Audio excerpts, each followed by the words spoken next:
O que a gente está vendo no mercado hoje? Do início do ano para cá, o mercado inteiro de equities caiu e os preços dos REITs caíram também, na casa aí por volta aí de uns 20%. Esse número tem variado bastante, porque a volatilidade, cada vez que eu falo esse número já mudou. Mas... Não dá nem para olhar na tela não agora. Não dá. Eu não tive tempo de olhar antes de chegar aqui, então... Até semana passada o petróleo era a commodity da vez, né? Putz, agora já... Exatamente. Mercado bipolar. Exatamente. Mas, então, assim, o mercado caiu aí por volta de 20%. Quando eu estou olhando o resultado das empresas... no primeiro trimestre, no segundo trimestre, elas tiveram resultado melhor ainda no segundo trimestre do que no primeiro trimestre. Que são aí alguma coisa entre 10% a 30% acima do ano passado. Que foi um ano fortíssimo para a maioria, né, para grande parte aí dos setores. Então, do lado de earnings, né, do lado de lucro, os números continuam bastante robustos. Mas agora vai ter uma desaceleração aí no mercado e esses earnings aí agora vão despencar. A gente tem uma visão um pouco contrária nesse ponto, né? A gente está vendo, né, e deve passar por uma certa desaceleração, né, na economia americana, principalmente, né, Europa também. Em que medida isso vai ser? Ninguém sabe, né? É uma pergunta aí que quem souber ganha dinheiro. Vai ganhar dinheiro, mas é difícil saber. Mas então, assim, do lado da demanda, ela teve muito forte, num patamar muito fora de uma média histórica, né, de demanda. E aí no mercado imobiliário o que geralmente acontece? Quando você tem muita demanda por um tipo de ativo, todo o dinheiro vai para aquele ativo, um monte de gente constrói galpão, ou vai construir casa, ou vai construir escritório, e aí daqui 3, 4 anos, o que acontece? Você tem muito ativo, não tem demanda suficiente, e aí você passa por uma certa correção, né, naquela classe de ativo, naquela região. Então está exposto à ciclicidade do mercado. Isso acontece, né? Uma característica de mercado imobiliário. Né? O capital ele acaba, de certa forma, indo para onde está bom. O que a gente viu, o que está acontecendo agora existem fatores que estão inviabilizando o surgimento de mais oferta. Então, tem diversos fatores que estão impedindo a construção de mais imóveis para equilibrar com a demanda. Você tem falta de mão de obra nos Estados Unidos ainda. Você teve aumento do custo de matéria-prima pelos problemas de cadeia logística global, que agora ambos foram ainda mais potencializados pela inflação, né, consistente. Então, o custo para construir novos imóveis hoje está muito mais caro do que era há 12, 24 meses atrás.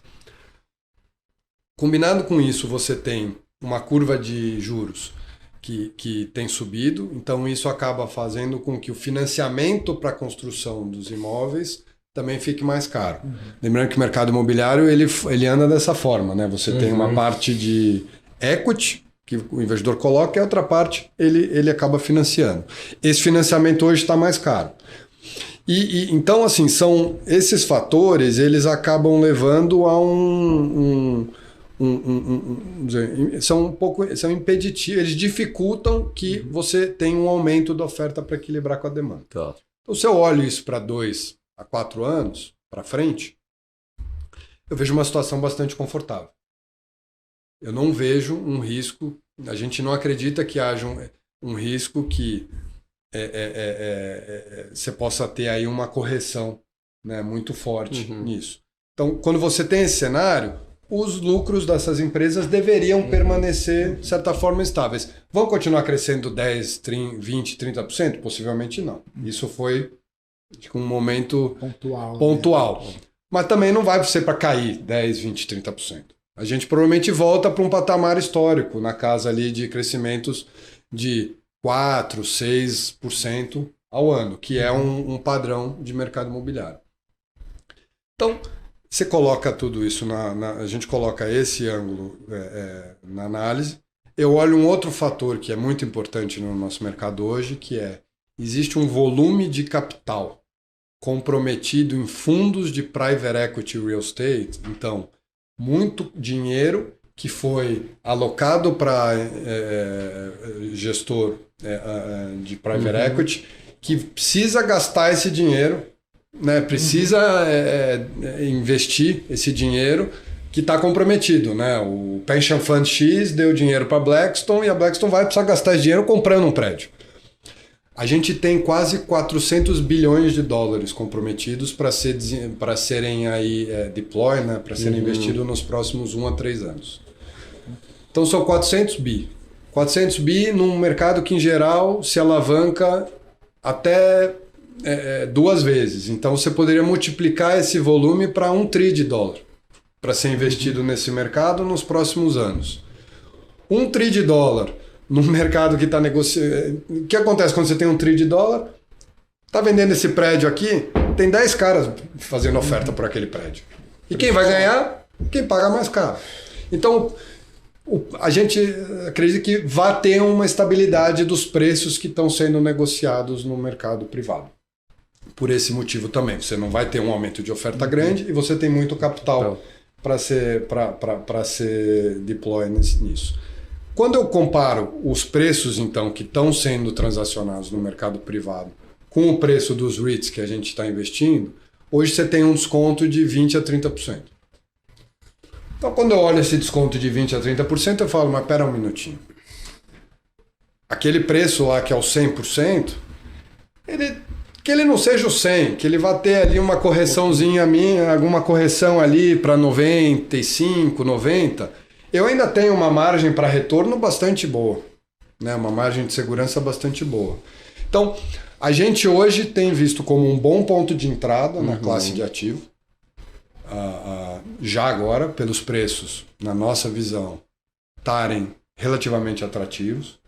Sabemos que, olhando para os próximos meses, ainda tem espaço para ter mais volatilidade, ou seja, para os preços talvez caírem mais, mas ninguém tem a lâmpada do Aladim para saber quando que a gente chegou no bottom, né? Quando a gente chegou no final dessa queda, né? Então, o que é legal no nosso mercado é você pode ir colocando um pouquinho a cada momento no mercado de ações, né? Para você ponderar o seu preço de entrada, para quando o mercado começar a retomar, você já está com a sua alocação feita e não perder esse bonde para, o negócio andou e aí você está correndo atrás.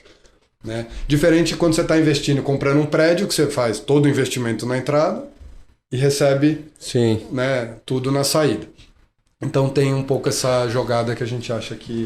Fábio, vamos supor que se concretize uma recessão, tomara que não uma recessão nos Estados Unidos. Aí significa que em algum momento o desemprego começa a aumentar, as pessoas diminuem a sua renda, as taxas de juros mais elevadas, aquele cenário que a gente já sabe, e muitos vão ficar inadimplentes em seus financiamentos. O que dá para dizer? Existe algum risco de acontecer o que aconteceu em 2007, 2008? Ou não? A situação hoje é bem diferente? E se é diferente, por quê? A gente acredita que hoje é bem diferente. Tá. Primeiro ponto é essa dinâmica de oferta e demanda que a gente já comentou. Tá? Até 2008 existia um volume de construção muito alto. Nos últimos 10 anos, esse volume de construção já foi abaixo da média pré-crise global de 2008. Tá. Então a gente entrou agora no Covid já com um nível de construção abaixo de uma média histórica. Um ponto 2 é o nível de alavancagem das empresas. Ele hoje está num patamar muito mais confortável do que ele era antes da crise de 2008. Antes da crise de 2008, o REIT ele ia estar no mercado privado, o pessoal lá fora na média vai alavancar aí 2 vezes, né? 60%, 70%. Então coloca 30% de equity e toma 70% de dívida. Que é alto. Os REITs, eles iam estar talvez aí o quê? Nos 50-50, 40%. Hoje, a gente... na verdade, eles aprenderam da forma dura na crise em 2008. Tá. O nível de alavancagem das empresas nos Estados Unidos, dos REITs, tem girado na casa de 30%. Então, o nível de alavancagem hoje ele é mais confortável, né? E esse perfil de endividamento das empresas, na sua grande maioria, são dívidas de longo prazo a taxas fixas. Então, do lado, né, de uma quebradeira geral, como aconteceu lá atrás, a gente acha que é pouco provável. Tá. Uma grande recessão vai ter banho de sangue para todo lado e o mercado imobiliário, sem dúvida, participa disso. Mas eu acho que a gente hoje tem fundamentos que nos distanciam bastante do que aconteceu em 2008, que foi o mercado causador da crise. Né? Aqui, possivelmente, pode acabar acompanhando a crise em alguns dos setores. Né? Hoje a gente tem notícias falando que os proprietários de escritório nos Estados Unidos estão preocupados com a recessão, porque mexe na economia, mexe nas contratações, você já tem... Né? Então isso diminui a demanda por espaço de escritório, você ainda tem em cima disso o pessoal trabalhando de casa, não quer voltar para o escritório. Então, impactos existem. Impactos no grau que tiveram em 2008, eu acho que hoje a gente não tem esse risco.